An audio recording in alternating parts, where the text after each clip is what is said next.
Hello, you're listening to Season 3 of the Hypotheticals podcast. I'm Adriano. I'm Andy, and this episode is sponsored by Pestolast, the new environmentally conscious source for all your second-hand cooking needs.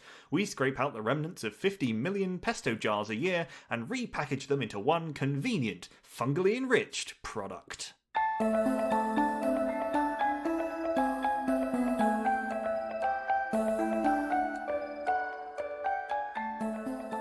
Andy, have you seen what datamancers are doing with these graphs and these statistimics these days? Statistimics? That's right. And I don't know what datamancers are, but I'm guessing it's like necromancers with data? Yeah, it's these gosh dang sorcerers using their superior maths knowledge to make us believe stuff. I mean, we've all heard of fake news, and real news presumably is out there somewhere. And the question is, how the gosh darn heck do you tell the difference? Because those graphs just look so dashed impressive, you know what I mean? Yeah, you can make anything look good with an incorrect x-axis and that sort of thing. Oh yeah, you just make that scale like whatever you want it to be, and then this bar is much bigger than this bar, you guys. Yep. So vote for me. Well, trawling the internet, as one does, happened upon a little website, and I should really credit it with a name here. This is by one Tyler Vigan, tylervigan.com, and it seems Tyler has made a book called Spurious Correlations, available on Amazon, if you like them. We're not sponsored, but, you know, it seems like a cool thing. And off his website, here's a bunch of spurious correlations he's found where, like, do you remember the meme from way back when where I think okay, let's rewind. Do you know what Pestofarianism is? Pestofarianism. Correct. This rings a bell, but is it a weird, like, fake religion thing? Yes. That's all I know. Flying spaghetti monster ring a bell? Oh, that does ring a bell. Is that the deity in Pestofarianism? It certainly is, yes. And I believe the the costume of choice of this religion is a colander worn on the head. I think it was invented... And if you really commit, you like poke spaghetti through, like cooked spaghetti, to get the hair as well. Yeah. God, that's such a good look. Just the aesthetic. I'm thinking of like a kind of, you know, like those big chunky wooden beads that might be worn with like a saffron robe by some like Eastern monks. It's that, but it's meatballs. Yeah, and the robe is like tinfoil. Oh yeah, very good. And just like kind of half doused in pasta sauce, just like marinara dripping down there. I want to talk about this. Oh yeah, now. No, maybe the cape is lasagna sheets, just one massive lasagna sheet. Oh yeah, it cooked like just the right amount so that they're not coming apart, but they've got a little bit of swish to them. Yes, exactly. Yeah. All right, where are you going with this? This segment is now about Pestofarians. Anyway, okay, this fake sort of joke religion, it's great. I believe it was invented as a kind of protest against various things like tax-exempt status of churches and having to declare a religion and yada yada. And one of their tenets, I think, was the correlation between global warming and there's an inverse correlation between increasing global temperatures and decrease in pirates. Right. I can't strictly remember how that entered like their scripture, but I think it had a lot to do with, in the vein of like Russell's teapot and other thought experiments designed to kind of refute common religious arguments. I think the idea was like correlation doesn't always imply causation, you guys. Otherwise, lack of pirates would be causing global warming, or vice versa. Which actually it could happen because if the sea level is rising, you've got less coastline and less places for the pirates to raid. So I think they could be onto something there. Oh my god. Okay, right. Well, we'll look into that for next time. But for now, we've got a bunch of other spurious correlations to explore. And what's the question here? Is it if they were real? Yeah, I think the question specifically is, let's assume that Tyler Vigan, rather than just having a fun play around with statistics, has actually tapped into a deeper truth. I mean, last time we talked about, last week's a bit ambitious, but last time we talked about conspiracy theories and what if they were true. What if he, you know, he's just found graphs that happen to match up in a pretty way, but no, the truth is out there. And therefore, what is actually causing, and I'm going to start with an example here, but we should highlight on the front end A little bit of a trigger warning. A lot of these are dark, sort of gallows humor. So there's talk of suicide and various types of accidental death and murder. If you don't like that stuff, maybe skip the episode. But yeah, first one I've got here is US spending on science, space, and technology, and it's correlated directly, like eerily closely, with suicides by hanging, strangulation, and suffocation. Oh, so what do you think is going on here? Well, I'm curious to hear if you've got any thoughts. My theory is simply that maths is really hard. You know, like science makes you cry. I've heard it said by like, you know, experts. I used to work in the department of maths at the university, and my general impression is that these are really smart people, very good at their number crunching and stuff, but it's really difficult stuff. Makes your brain creak. And maybe there's something about I mean, you know, they've selected hanging by strangulation and suffocation here, but it could be all types of suicide are just correlated with more careers in the sciences. Right. Or maybe it's the fact that there's more of these suspicious deaths going on, and so there's more jobs for forensic scientists, and so there's more career opportunities when the death rate is high from these things. So more people are entering that field. That's true. Okay, so space is kind of in there just almost as a red herring. Yeah. Well, unless there's just more, you know, like US spending on space, and there's more astronaut training and stuff, and sometimes they don't necessarily get the spacesuits entirely right. And they go down on the books as suicides, quote unquote. Yeah, suffocation. Yeah, you only hear about the people who come back from space, don't you? I mean, yeah, we're straying back into conspiracy theory territory. It's true. Well, you know. Well, here's another question, actually. I mean, this is increased spending on science and tech. Right. Where is that funding being diverted from? Are we perhaps, as a result, directly, like, is there another graph you could plot with the underfunding of awareness programs for the dangers of pillows and plastic bags and tying ropes around your neck and stuff? Yeah, you're saying like, right, we need to increase spending on space race because it's 1960 whatever, and we need to beat the Russians. So where do we pull money from? How about this handy suicide prevention hotline? This doesn't seem necessary at all. Goodbye. And it's printing all the warnings on the plastic bags and things. It's just a waste of money. I'll spend it on space instead. And I should say, all of these graphs appear to be between 1999 and 2009. I think that's just across the board. So maybe there was like a second space race happen around the turn of the millennium. We just didn't really hear about it. Certainly spending on space was going up. Like it's trending upwards from like, I don't know, 17 billion annually to about 30 billion across that 10-year period. So I had to pause for a moment and think, hang on, how many years are there between 1999 and 2009? So if this graph is correct, I am safe from suicide by strangulation. Okay, prepare for a seamless transition. Talking of space, talking of the moon, which is, as we all know, made of cheese, per capita cheese consumption in the US. So I found on this website there's a correlation between the amount of cheese that people are eating with the number of people who died by becoming tangled in their bed sheets. And this is rising from 2000 from around 30 pounds of cheese and 400 deaths to 33 pounds of cheese. So it's a slight difference, but 800 deaths. And I just really like the idea that, you know, obviously the knowledge is that like when you eat cheese before bed, it gives you nightmares. Yes, so that's my first thought. There's a rise in people eating cheese before bedtime. Yeah. And so they're like, you know, running away from someone in their dreams. I don't quite understand how you die by becoming tangled in your bed sheets. Do you just like wrap it around you so tightly? Or you know is it what? that I you fall hadn't out even of bed? considered that. I mean, falls from bed are seldom fatal, surely. Unless you've got a really tall bed like The Princess and the Pea, that fairy tale. Yeah, maybe these are all deaths among royals who, as we know, eat a lot of cheese. And have 50 mattresses. Yeah. Yeah, or maybe it's like, I mean, are the elderly more at risk of falling out of bed and dying that way? Or is this an asphyxiation thing? Like, do you need the sheets to get tangled around your neck and you wake up already short of breath? I don't understand.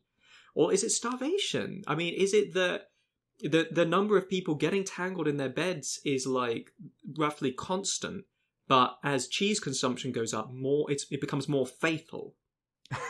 Is there something about like the nutritional properties of cheese that mean you starve quicker once you're deprived of it, and so getting tangled in your bed sheets is more likely to kill you?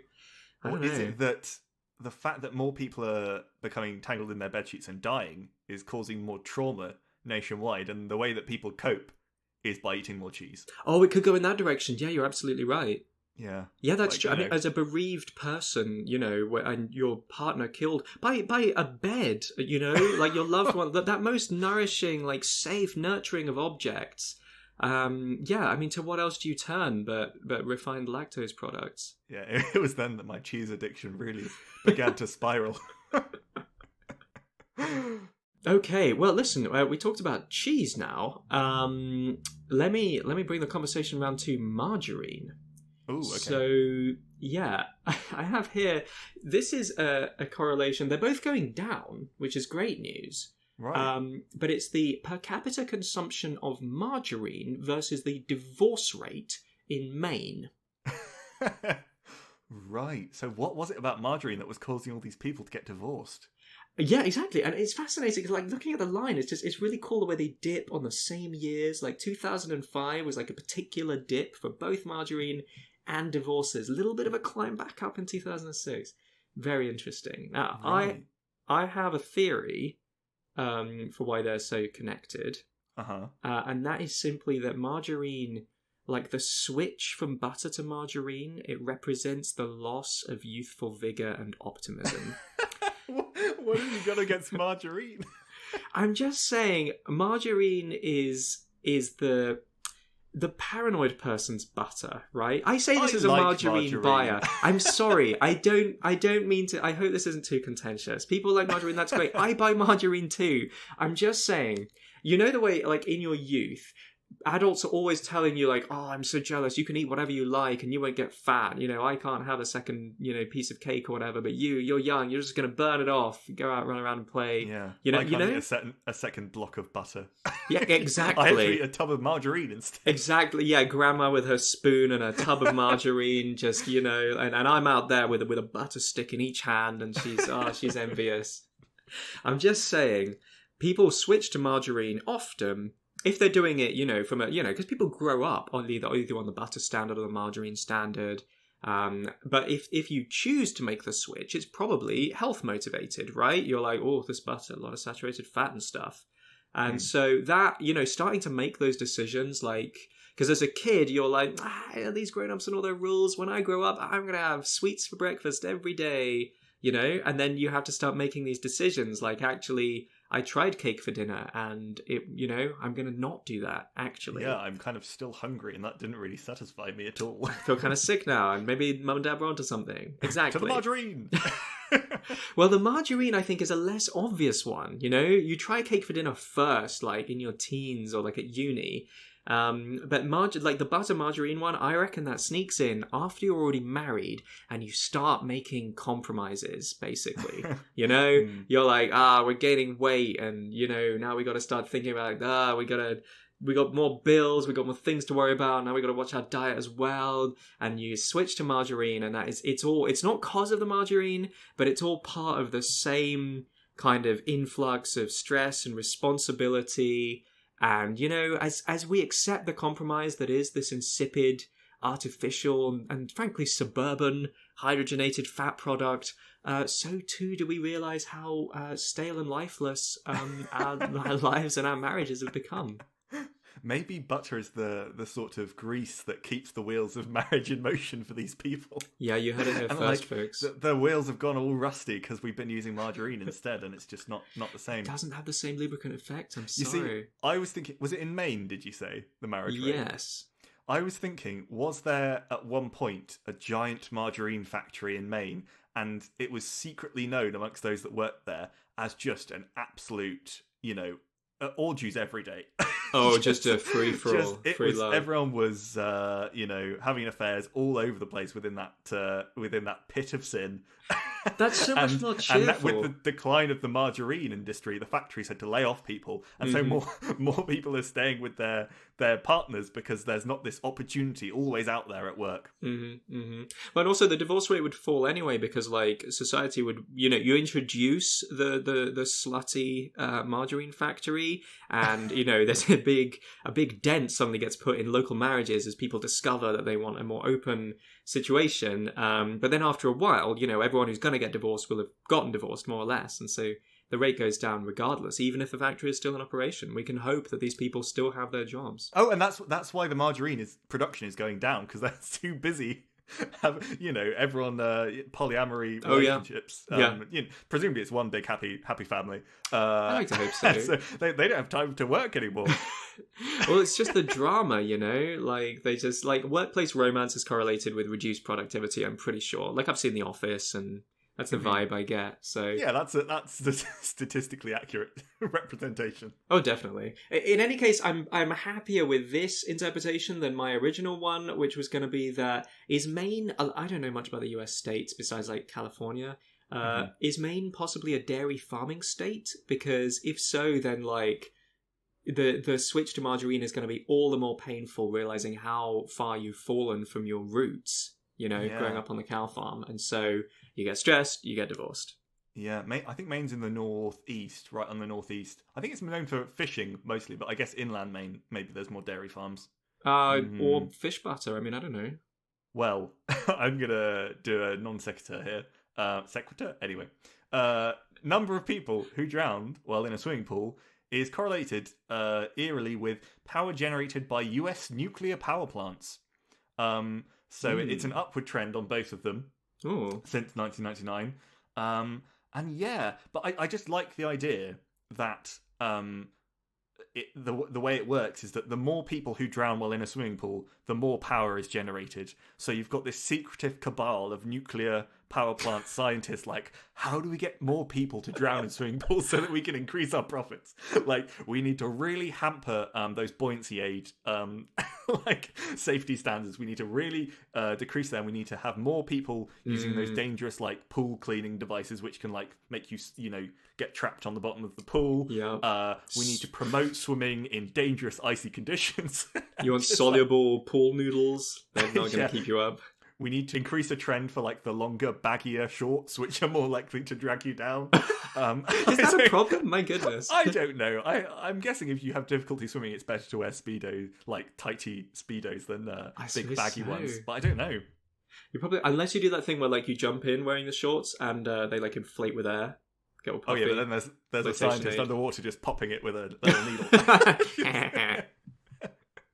That's good. See, my thought was just simply to wonder, like, have we ever actually seen the design of an American power plant? Are they just full of pools as a matter of course? And so more power plants, more pools, just greater likelihood of drowning, like more workplace risk. But you're suggesting active malice on the part of the power generators because they've discovered some secret alchemy that has to do with like human life energy and that chlorinated water.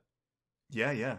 Maybe the drains on swimming pools, if you travel, you get sucked down one of those, you get popped straight into a nuclear power plant. and that's where they're getting uranium from. From within the bones of drowned people. Yes. Well, I mean, that's perfect. I think we've cracked it. Yeah, nothing more to be said on that one. Totally real. No, but I tell you what, there is more to be said on the subject of pools. Now, this one may frighten you. Sorry to alarm you, dear listeners, but turns out there is quite a close correlation annually, again, between 1999 and 2009. So we may be safe now. I don't know what's happened to Nick Cage's career, but for that 10-year period, the number of films that Nicolas Cage appeared in each year, which was a number between 1 and 4 films annually, so a prolific actor, it was correlated with a number of people who drowned by falling into a pool. Ooh. Yeah. So, do you think Nicolas Cage is pushing people into pools on to set, improve his career? To de-stress, presumably, yeah. Like the more... I actually was initially mystified by this one. I was wondering if he'd perhaps been in a series of films that involved, like, dangerous acts performed above swimming pools that might have inspired copycats, you know? Like, I know he wasn't in The Great Gatsby, and I was trying to think of any other situation, like any other pool-based films. I don't know his his filmography that well. But no, this is a much better, more consistent idea. It's in the act of filming that he's busily drowning people in pools. Allegedly. I'm sorry. If Nicolas Cage ever hears this, we're on to you. Please don't sue us. Yeah, if you found a map of the US, you could track where Nicolas Cage has been, you'd find all these drowned people. A trail of sodden, bloated corpses. That's grim. I feel bad slandering him this way. That is pretty grim. Was that just drownings, or was that being pushed into a swimming pool? Drowned by falling into a pool. So the type of falling is non-specific. But it's not the fall itself that is fatal, and they're not electrocuted or whatever. We're talking drowning. Well, speaking of falling, I found one which was which was murders by pushing from a high place was correlated with precipitation in Tuscola County. I think it's Minnesota or Michigan. Anyway, but I just love the idea that the weather forecasters got confused by the song "It's Raining Men." Yes, and reported the fact that there were bodies falling as precipitation. I think you're spot on, because I mean, what's the definition of precipitation? It's things that precipitate out of the sky. Yeah, and obviously you could... normally you measure rainfall in millimetres. Obviously, one person is a lot of millimetres, so that would skew your results quite heavily. Hugely. Yeah, I couldn't agree more. Particularly because I assume they do it like... Gosh, I remember the tremendous excitement as part of a school trip of visiting a meteorological outpost station on the Isle of Wight. And they told us about how this special device with the spinning spoons tell them how fast the wind is going. And when they want to know how much rains there's been, they've got a jar with a funnel. And with this high-tech equipment, this was a while ago. Maybe they've updated. Maybe I don't know. Whatever. They're having fun. And the point is, you get a funnel of X size. And funnel that water into a jar, measure how much there is, and then you're like, okay, so per square meter, on average, this many milliliters. Now, obviously, you assume rain is going to come down approximately averaged out. There's not like one giant raindrop and then nothing over here. But with bodies, like, if one body falls in your funnel per rainstorm... That's enough. So you're saying not only are these murders by pushing from high places, they're all like they've accidentally done it, so they push someone off and they fall in directly into the funnel. Or deliberately, I don't know. Yeah, I'm just saying. Yeah, like maybe it's a rival county. The meteorologists are trying to mess up the weather station's results in the neighbouring county. Well, it could have been someone trying to push legislation about climate change, like either in the denial direction or in the like we need to make reforms direction. Just mess with those weather reports. They don't think maybe I could just top up this thing with some more water that I brought from my house. They're like, no, we're going to push people into it. They went for the more effective approach, because if the people you're pushing into it are like senators' loved ones, then I mean, you've got the statistics on your side and you've got the extortion or whatever. Oh dear.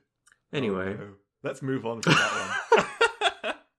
Okay, you're gonna love this one. This one's really upbeat and cheerful. Oh great. We have here the age of Miss America. Now, I'm not familiar with Miss America pageants. Do they have like one per year? I think there's an annual one. Yeah, and you sort of compete on various quiz questions and like talent portions, maybe like can you cook or sing? I think. I'm not sure. Okay. So. Well, so I didn't know if it was average age, but if it's just one per year, then I guess it's literally the age of Miss America. For that 10-year period, always I note between. Let's see, it dipped as low as about almost 19 years old and never got higher than 23.75 years. Ah, you're over the hill. Yeah, exactly. That's that. Sorry. Wow. Yeah, anyway, that's a grim reflection of, beauty pageants and whatnot. But that's not what we're here to talk about. What we want to know is, why does the age of Miss America correlate directly with number of murders by steam, hot vapors, and hot objects? What is going on, people? And honestly, this is one of the more confusing ones. My immediate thought is, can we draw some sort of connection of hotness somehow? Right. Hot objects, hot people.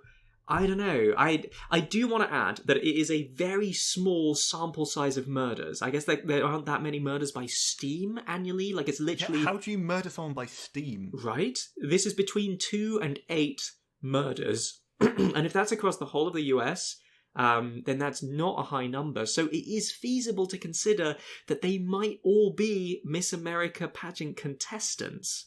And so is it the older you are, the more murders there are? Exactly. Yes. Oh. So my guess is the older the contestants are that year, the more likely the winner is to be older, and the more comfortable, because people, like kids, they're innocent, etc. The older you are, the more comfortable people feel murdering you with a set of curling irons. Oh my god, that's grim. Yes, it is. Or is it that the Miss America is carrying out the murders themselves, and the older they are, the more embittered they're becoming, because they know once they hit 24, they're out on their ear. So if the average age is getting higher, maybe they're more likely to vent their frustrations in the form of a horrible rage on the event producers. Yeah, and they've picked a theme and they're sticking to it throughout the years. They're all doing It's good Steam. marketing. They're like, why do all of our producers on Miss America keep getting killed by like hot pokers and like kettles? I don't know. It's like, I guess it's nothing. And the Miss America contestants like, why won't they get the message that this is significant somehow? This is a protest movement against like the objectification of women, and this is a terrible slander on feminists. I'm sorry. Is this hot enough for you? Yeah. Oh god, so grim. Well, let's keep the ball rolling on the grim train. Yeah, that's a weird mixing of metaphors. Anyway, Apple iPhone sales from 2007 to 2010. So it's not a huge range, but it is quite a significant correlation. As Apple iPhone sales increased, people who died by falling down the stairs is an almost perfect correlation. Oh, which really? Makes complete sense to me. I think this one is not even a ridiculous thing we have to make up. No. It's like, the more smartphones you are giving to people, the more people are staring at their phones while they walk down the stairs. Yeah, that's too easy. Yeah, so they literally just like, this shouldn't even be on here as spurious correlation, because like, if you're looking at your phone, you're going to fall down the stairs more, and the more people fall down the stairs, the more people are going to die from that. Yeah, I'm telling you, this Mr. Vigan, he's onto things. Like, he's discovered truths. He's spurious, he's too modest, frankly. That's frightening. Yeah. Did you ever install an app? And this, I think, was from the relatively early days of... Do you remember how exciting it was that, like, the first generations of smartphones would have, like, the app where, like, it filled your phone with beer, and then as you tilted it, you'd, like, drink that... You know what I mean? And we were like, whoa! Because, that was incredible. Right? Because a device with an accelerator in it, like, accelerometer in it, that could, like, detect tilt was like, whoa! And they'd have the game which was, like, not pinball, but, like, the maze with the ball in it, and you had to, like, get it in the right hole, and you tilt your phone, and it was like, what is going on? Similar vein...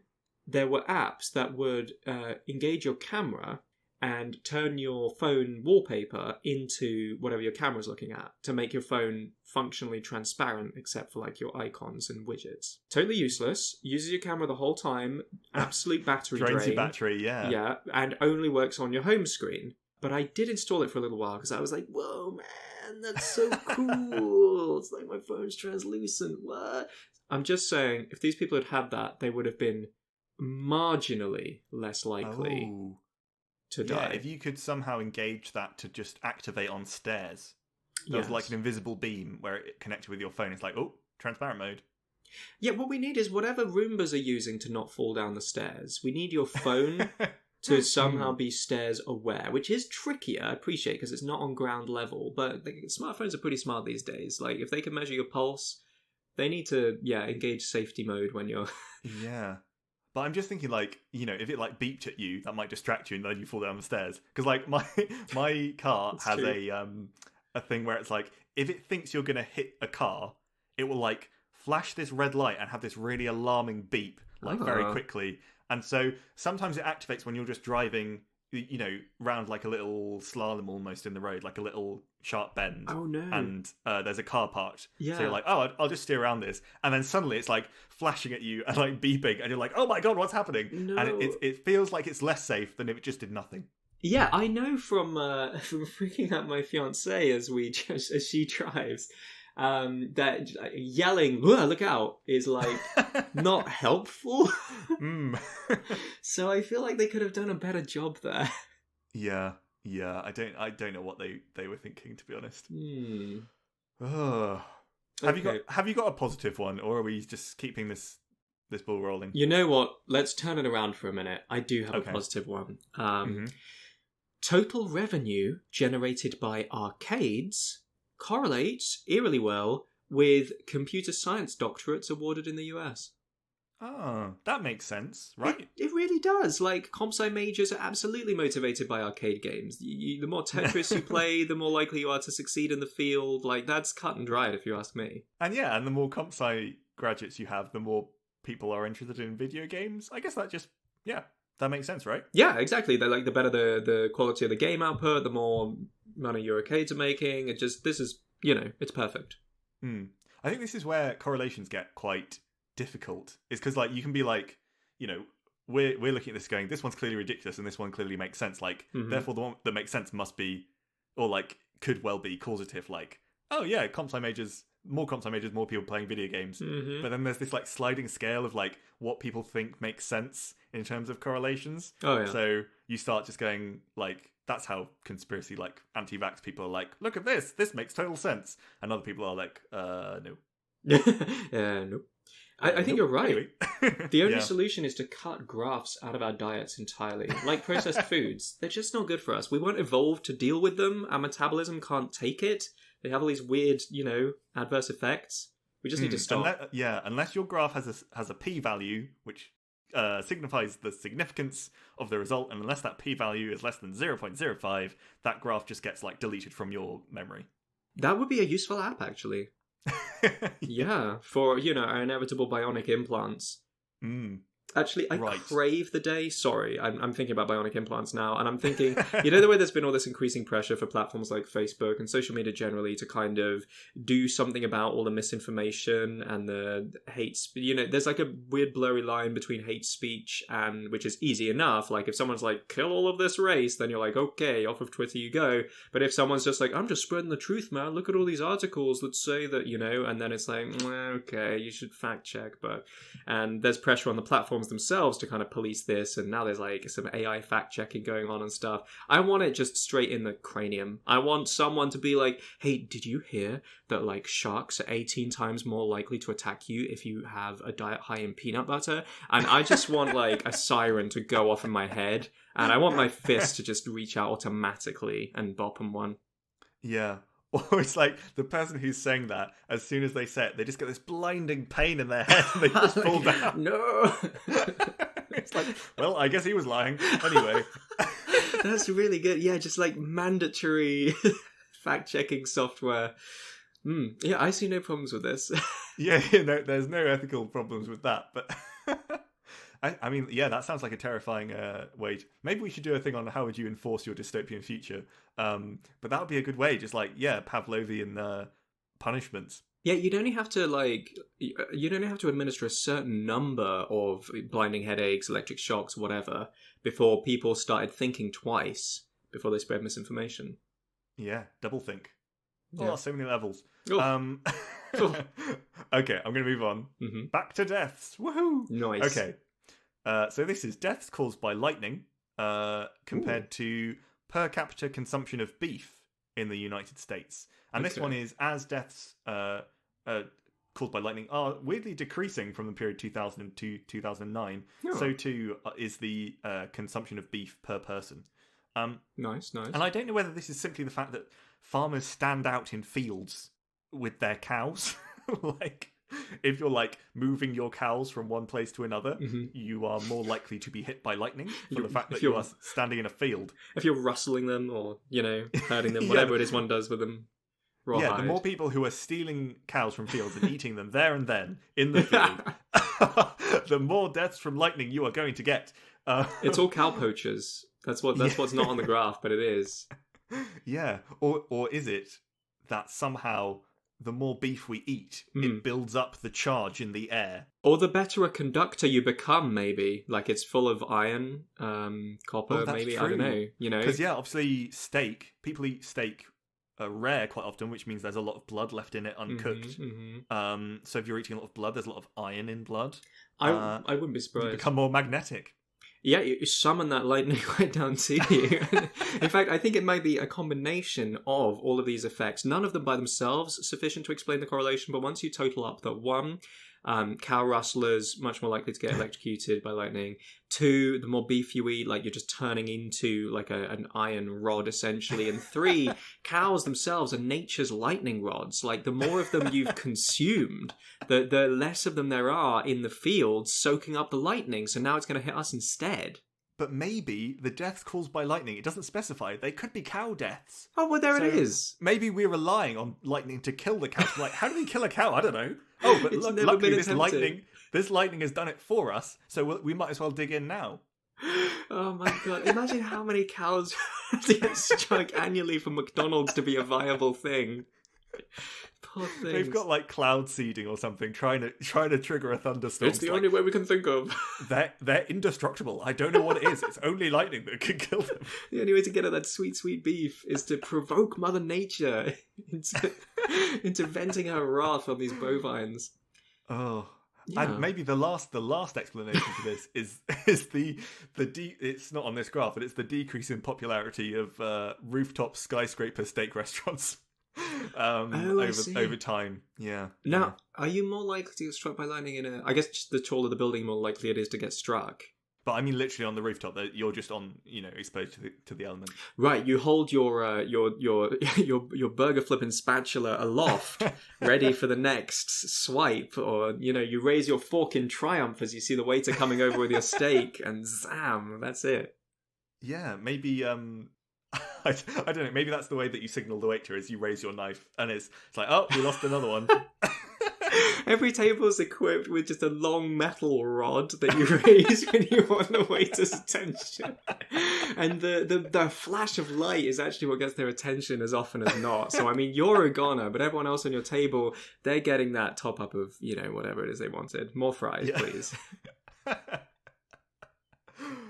Oh, okay. What do you have next? Less interesting, honestly. Just more kind of bleak. So... This is great, though. Worldwide non-commercial space launches. So I guess non-commercial means, like, not for the purpose of putting, like, communications, satellites and stuff up there, but, like, for exploration and so on, I guess. Like, space station maintenance and so on. That correlates with sociology doctorates awarded in the US, which is an interesting one. That's weird. I know. It correlates, like, as in when one goes up, the other goes up. They've both been on a bit of an upsy-downsy. More recently, and by that I mean, like, between 2007 2009, which is where the graph stops, they were going up, but actually they just attained the same level of worldwide non-commercial space launches that there had been 10 years previously anyway, so it's not a nice, neat line, but these two wiggly lines do go together pretty well. Why do you think that might be? My theory is the more sociology PhDs there are, like the more we understand ourselves as a species, the more keen we are to get off this planet. The more we're like, yeah, we're out, we're done. Yeah, you know what? There's no hope for any of us. Time to look beyond. Yeah, we've got to get out of here. Or is it that NASA have been recruiting from they've used up the pool of like STEM graduates, aeronautics, astronautics, whatever, and they're like, okay, we've run out of people to hire. Let's hire from sociology graduates because nothing can go wrong there. So this has had a weird effect to stimulate the field of sociology because their career prospects have suddenly shot up. Because of all the crazy amounts of them that NASA's been employing. Yeah, maybe that's it. They just ran out of engineers. Or they decided, like, no, we've got plenty of engineers. What we need to know now is, I mean, I'm going to be frank here. I don't strictly know what sociologists do that is different to anthropologists or psychologists. It's like how it's more of a society level, isn't it? Rather than an individual thinking. It's like group thinking kind of effects. Okay, right? That makes sense. And anthropologists are what, like that? That's like their history, isn't it? History of human evolution. Okay, so in that case, they need to know about, like, I mean, you coop a load of astronauts together on the International Space Station or whatever. You need to know about the social dynamics in play. You know, that's true. You need the equivalent of like the the social facilitator of the one friend that keeps the clique together in high school, you know, because they're like a drama mediator and they understand that, like, you know, the implicit rules that, like, oh, you don't, like, once someone has like expressed dibs, you don't get to make out with that person, otherwise it's going to be you know, we have those people, those rare few people who I can only assume go on to become sociology doctors, and you need that because the return to the cliquish confined environment up in space, that is an absolute pressure cooker, much like high school. Maybe this links in with what you said earlier about increased spending on space travel and suicides by hanging and strangulation. Because, you know, all of these, in quotes, suicides, which NASA is hushing up, are actually the astronauts killing each other because they can't take it anymore that Larry keeps clicking his pen like that. So it's like, we've got to have more sociologists to, like, get into the heads of these people and be like, there's an epidemic here, and we keep having to say that the astronauts are killing themselves, but it's actually a horrible murder fest. It's possible, because how would you kill someone in space? You got to, I mean, asphyxiating them is easy enough. Like, if they're using the space toilet and you just hit the button, like turn off the oxygen in there, you know, lock up the door. But, you know, you're not going to use like a firearm. They don't allow guns up there. You're not going to poison them with what? Like your powdered mashed potatoes? It's going to have to be asphyxiation. You can't properly, like, punch the daylights out of someone because you're in 0 G. So, and you wouldn't want all the blood getting everywhere because there's a real thing about water getting into the instruments. So you're like, you can't let them bleed all over the place. No, strangling, nice and neat. Probably the optimal type of murder in space, I think. So yeah, they've hired almost every sociologist graduating in the country to try and solve this problem. Yeah, so, you know, good for them at least. There is an upside to the various astronaut deaths. I'm going to go back to falling down the stairs. Oh, please. Because not only does it correlate with iPhone sales, it also correlates... Again, this is another one which makes complete sense. The money spent on pets in the US positively correlates with people who died by falling down the stairs because they trip over their cat. Yeah, exactly. Or the various toys that have been scattered about the place, you know? Yeah, like that horrible, like, jeweled collar that you shouldn't have bought. Oh, and now you're dead. Sorry. That's what you get. Karma. That's what you get for getting one of those weird little cardigans with just a hole for them to poo out of. Is that a thing? Like onesies? I swear I've seen it recently. Like, I haven't seen them before this year. Like, you'd see, like, coats before, but they were just, like, on the back of the dog. Yeah. But now it's like, it goes... It's like a onesie, yeah, but just with a weird hole at the back. And it's really disturbing because it really focuses your attention. I guess it would. On the dog's behind. Zone, yeah. I mean, the thing is, I always... Because, I mean, my family used to have a greyhound, and their fur is very short, and they're so bony. They're just skin and bones. Yeah. And in the winter, they get cold, and you put this coat on them, but yeah, it's just on the back and kind of on the sides, and always like, the poor belly, the legs must be absolutely freezing. So I kind of like this idea. And it's kind of weird. I'm not saying that people should be punished by death from falling down the stairs for purchasing them. I mean, that's just up to God or karma, presumably. Mm-hmm. But how unfortunate, though. Like, how dare you want your dog to be happy? You buy him all these tennis balls. He scatters them on the stairs because he loves them so much. He wants them everywhere. And then just, you know, whoop, down you go. That's not fair. Or maybe it's the comfort explanation again. More people, you know, your relative dies by falling down the stairs. You're like, I want to get a dog.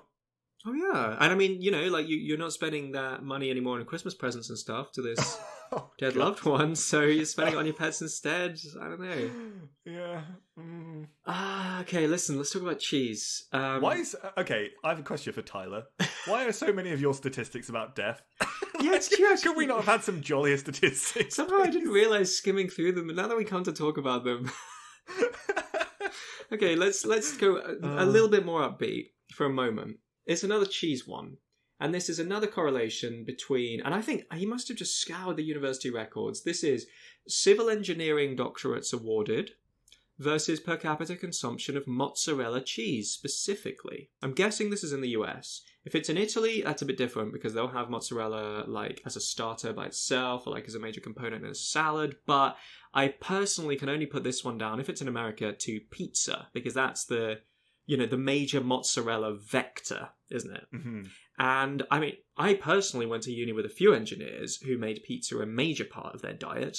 I mean, we lived with one, not a civil engineer, I'll grant you, but like Didn't he basically decide that frozen, like the £1 frozen pizzas from the supermarket on campus were more or less going to be everything he ate for the academic year? They were a lot of what he ate. They were a lot of them. And apples. I mean, at least that's one of your 5 a day. Between that and the tomato yeah. sauce on the pizza, you're probably fine. No, we're being unfair. It was the £1 pizzas, apples, and baked beans. that was pretty much it. What did he put the baked beans on anything, or they just did he eat them out of the can? I forget. On the apple. Yes, nice, thinly sliced. Delicious. I mean, I can't really talk because I ate on Froob's, Baby Bell, and oh god, I don't even know any like fake cheese, fake yogurt, whatever. And those, I think you had finger buns for a while, and brioche. Yeah, didn't you have the iced buns? Fingers? Did I make that up? Possibly. And the pre-made chocolate spread pancakes, like rolled up in like chocolate crepes. Oh yeah, I ate so many crepes. Yeah. Yeah, we made a lot of poor diet decisions at university, to be honest. I mean, who doesn't? I subsisted most of that year on pasta bakes, which, to be fair, I think were a relatively balanced meal. But boy, how did I get sick of them? You had a lot of slow cooked stuff as well. I remember you putting whole corn chicken fillets in the slow cooker. Man, I tried to make a slow cooker work so bad. The dream. Let me tell you, being vegetarian and having a slow cooker turns out it's not as exciting as you hope it's going to be. All the recipe websites want you to put an entire chicken in there, and it's not the same. You can make bolognese. Yeah, this is a massive tangent. It's more cheerful than because so many more death statistics. No, tell me about the problem with bolognese in a slow cooker. It's not labor saving enough. I mean, maybe, but I don't find it that difficult to make a pasta sauce outside of a slow cooker.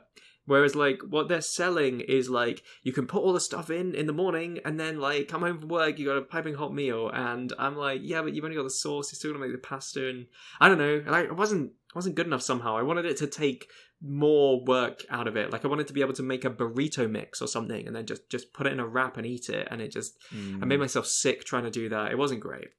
I made a perpetual stew in one for a while, also made myself sick. Yeah, that doesn't sound good. A perpetual stew is a real thing. Do you know about this? Yeah, you just keep topping it up with ingredients as you use it. Exactly. But I have a feeling it must be quite difficult to achieve without just making yourself ill. Yeah, it really is. Because back in the day, it was done with back when you had a cooking fire in the middle of your cottage or hut. You just had a cauldron hanging above it, and you just top that sucker up because. Because you're the housewife presumably, and your husband's out hunting. He comes back and is oh, today I caught a rabbit. All right, into the pot it goes, and then tomorrow it's going to be some fish. Whatever, just top it up. And in the modern day, I don't really want to leave the stove on all day, every day. So did it with a slow cooker, but I think I fudged up and didn't keep the temperature high enough. So eventually, it made me. I imagine that the temperature may not be high enough in a slow cooker to kill all the bacteria that might grow. Yeah, I can't recommend. I did do a bit of research. I didn't just go into it I'm pretty sure I know how this works. I did do some research, but it didn't work out perfectly. So the best thing we made in a slow cooker was mulled cider, which we just did by I don't know if this is the thing in other countries, but mulled wine is you just get wine and boil it down so that it's quite low alcohol content, and with cinnamon and various spices, and it's really Christmassy and often nice. Some orange juice and sugar. Yeah, and then you can also do that with cider, but they usually do it with still cider, and we got fizzy cider, apple cider stuff, from the supermarket, and just poured cans of it in. That's hard cider for any American listeners. Yes, it's with your alcohol in it. Yeah. And listen, Americans, I don't know, do you guys have mulled stuff? Because I keep hearing about eggnog, and some people love it, fine, but I keep hearing about people oh god, Christmas, now I got to drink eggnog, and I'm you don't have to. Nobody in the UK has ever even seen eggnog. We're doing just fine with mulled wine. It's great. Yeah. Don't worry about it. How do you make the chickens nog the egg? It sounds so intensive, honestly. Just God, what a hassle. Look, Andy, I don't know how much more of this grimness I can take, but I know we've got a few more to work through, and the people must hear them. Do you think we could lightning round these? Can we go through them in more rapid fashion? Yeah. I'm going to skip a couple because they're kind of closely related to ones we've already done. But I will talk about sunlight in Nevada as it rises and falls from year to year. Correlates with the number of lawyers in American Samoa. So I wonder if loads of farmers in Nevada are really angry with American Samoa because they're like, why have you got so many lawyers? Or like, no, why haven't you got enough lawyers? Because now it's really grim outside and my crops keep getting rained on and it's really bad. And there's a farming lobby in Nevada paying for law school for various people living in American Samoa just to really bump up their their good days of sunshine. That is, the only explanation. I think you've nailed it. Now, I do have to confess my ignorance. What is American Samoa? It's a location? I don't know where it is. It's a territory owned by the US or I guess owned, occupied, whatever. But it's part of America, but it's not a state. And I think it's somewhere in the Pacific. I did not know they had any of those. Yeah, they got a fair few because obviously Puerto Rico is not a state, but is part of America. I didn't know that. I thought it was its own thing.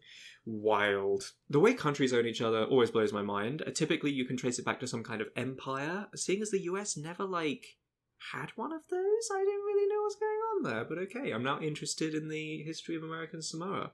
Right, and yeah, presumably they've got a flourishing legal, or they have specifically people who are good at suing the sun.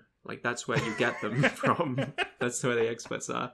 Okay, great. Well, no, suing the sun to make it produce more sunlight. Put in a they want good day's work, yeah. Finally.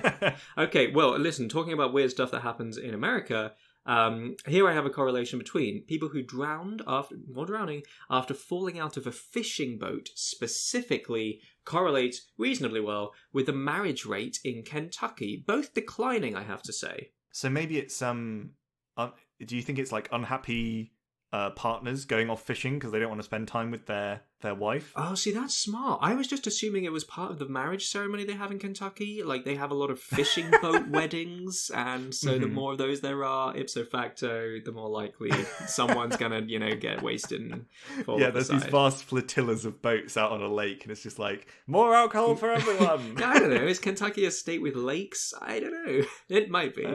Moving on. What do you got? I've got suicides again. Sorry, guys. Suicides by crashing of motor vehicles, which I guess might just include accidents. I don't know, but correlates with German passenger cars sold in the US. So the more German cars are sold, the more people die by suicide by motor vehicles, which might mean that the German cars are so bad that they are driving people literally to killing themselves. Yeah, listen, I've actually got a different one. This is suicides by crashing of motor vehicle correlates with Japanese passenger cars sold in the US. Oh, and is this also, as one goes up, the other goes up? Very much so. And I just want to check my scale over here is between 90 suicides and 150 suicides. Yeah, that's about the same here. Okay, I was wondering whether one was wildly more deadly than the other. No. But it just seems here it's kind of suggesting that Americans really don't like foreign cars, or possibly that these other car manufacturers just make such bad cars, that they're driving people to... The Americans really don't like the Axis powers. Is that the right one, or is it? Yeah, I think it is. I thought the Axis was the one with Hitler on it. Oh, yeah, no, exactly. I got it. So, Axis powers, yes, Germany, Japan. Yeah, and so they're just You think it's post-World War II tensions. They'll buy the car, and then they'll be like, my God, what have I done? Yeah, I've compromised my values. 50 years on, I've compromised my values. I can't take it anymore, and they drive into a cliff. I don't like this one. This one's too real. There's too many neo-Nazis and things in the world for me to feel happy about these jokes. Let's move swiftly on. What have you got? Right along. Okay, so I have here... what is it? It's amount of crude oil imports to the US from Norway and drivers killed in collision with railway train. Both going down after a brief high in 2002. Right. So do you think they're colliding with trains? Carrying oil? Yeah, that's exactly my thought. That the oil must be coming over from Norway by train. So it's just... the whole way. Yeah. And it's just... Well, maybe they bring it over by boat, but then they pile it onto a train. Specific... Right. I don't know. I don't know why. But it's clearly creating more trains on the rails, more likelihood of deaths that way. Or there may be something specific about Norwegian oil that when loaded onto a train carriage makes it particularly lethal somehow. Or... when converted into petrol, Norwegian oil is particularly volatile somehow. Interacts poorly with the brake fluid. I don't know. when Norwegian oil goes onto an American train, it feels that it senses the socialism and it can't take it anymore. And so it takes itself off its rails and on into traffic. Oh, I see. Like the train is actually the aggressor. Yeah. Yeah. I like that. This isn't the capitalism I know and love. And off they go. I'll show you. Yeah. Yeah, that makes sense. So it's a good thing they're importing less of it. Because it is. It's, okay. not on. My last one, because a lot of them are just like consumption of this product and divorce rate in this state. Okay. So I'm just going to go straight to worldwide commercial space launches. So that a commercial this time. Versus, Pandora, we talked about the music service. Oh, yes. Doesn't really seem to exist much anymore. Mm-hmm. So it was Pandora's net loss in millions from 2006 to 2009. Oh, no. And so as we have more space launches, so too does Pandora's loss of profits soar. Okay, well, I've got a theory. What's yours? Well, mine is that we're sending all these people into space who'd normally be listening to music and they don't have internet out there. That's exactly it. Yeah, all the Pandora customers become astronauts somehow. And it inspires them. Yeah, and that's it. I assume they can't stream it up there. There's all sorts of copyright issues, I assume. I mean, I don't think we can get Pandora over here anymore. So, like, on the International Space Station, forget about it. Or is it that somehow Pandora was hindering the number of space launches, and so as its popularity decreased, they were able to penetrate the thick layer of funky beats that were preventing access to the outer atmosphere. Oh, I see. Not like an economic thing, but like literally just that's where they're storing the music and. Yeah, in the cloud, Adriano. It's in the cloud. Of course, I didn't think it's just streaming up there, and it's impenetrable. That's okay. That's very good. I've narrowed it down to two favorites. So go with me on a journey to why. I've lost it. Why? No, I had it right here. Oh yeah, brilliant. Okay, this is another doctorate, but it's maths doctorates, and it's amount of uranium stored at US nuclear power plants. My theory is that either for some reason the maths guys are the only ones who know how to store uranium, or even better, they're the only ones who know how to count how much there is accurately. It could be that it's getting chronically underreported, except when they have a sufficient concentration of maths experts. Right. Or is it a superhero type situation where the amount of uranium is causing, genetic alterations in people and creating a generation of super mathematical geniuses? Boom. There it is. That's absolutely it. Yeah, you need it in proximity to those classrooms. It's the only way we're going to learn, people. We need some data points on where these mathematicians come from. It's all around the power plants. It's just, the heat map is just circles of red around them. Yeah. Okay, well, speaking of children learning, this is my personal favourite. Spelling bees are super weird, can we agree? Just like, I gather other languages don't have them. And also, I don't know if they happen over here. Is this just an American thing? If they do happen here, you don't hear about them as much. Yeah. Don't. Okay, well, letters in the winning word of, I assume it's number of letters, in the winning word of the Scripps National Spelling Bee, and that is just for reference between like 8 letters and 13 letters, I think.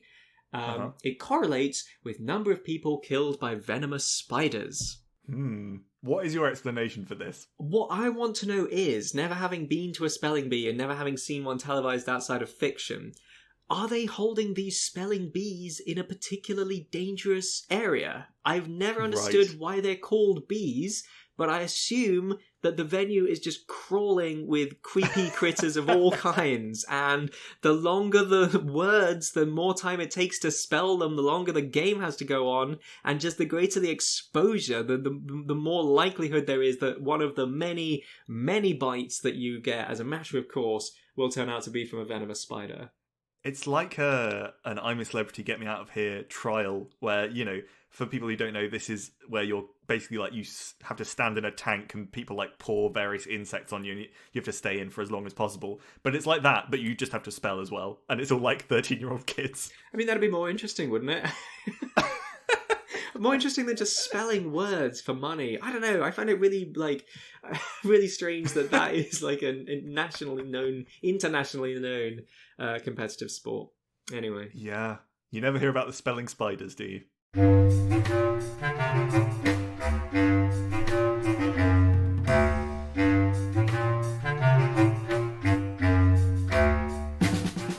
That was the the Hypotheticals podcast. Adriano, where can people find us online?